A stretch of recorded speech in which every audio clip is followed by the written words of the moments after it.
Operation પરાક્રમ હેઠળ સાવલી પોલીસને મોટી સફળતા પ્રાપ્ત થઈ છે.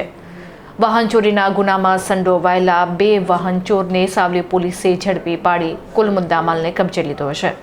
ઓપરેશન પરાક્રમ અંતર્ગત સાવલી પોલીસે સઘન તપાસ હાથ ધરી ટેકનિકલ સર્વેલન્સ અને હ્યુમન ઇન્ટેલિજન્સના સુમેરથી મોટરસાયકલ ચોરીના 2 વણ ઉકેલાયેલા ગુનાઓ ઉકેલવામાં મોટી સફળતા મેળવી છે.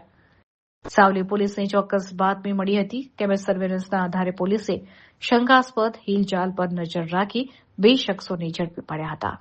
પકડાયેલા આરોપીઓમાં તોસીફ ઉર્ફે દાબેલી અને સાહિદ દિવાનની પોલીસની પ્રાથમિક પૂછપરછમાં બંને આરોપીઓએ ભાંગી પડીને ગુનાની કબૂલાત કરી હતી.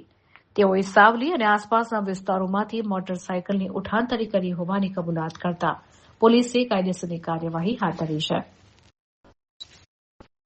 વારંવાર બનતા ચોરીના બનાવોને કારણે લોકોમાં ફાળ હતી, પરંતુ પોલીસની આ આક્રમક કાર્યવાહીથી હવે ગુનાખોરીમાં ઘટાડો થશે તેવી આશા બંધાઈ છે.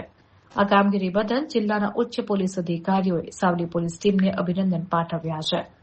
આગામી દિવસોમાં પણ ઓપરેશન પરાક્રમ હેઠળ વધુ કડક તપાસ હાથ ધરવામાં આવશે તેવું પોલીસ સૂત્રો દ્વારા જાણવા મળ્યું છે.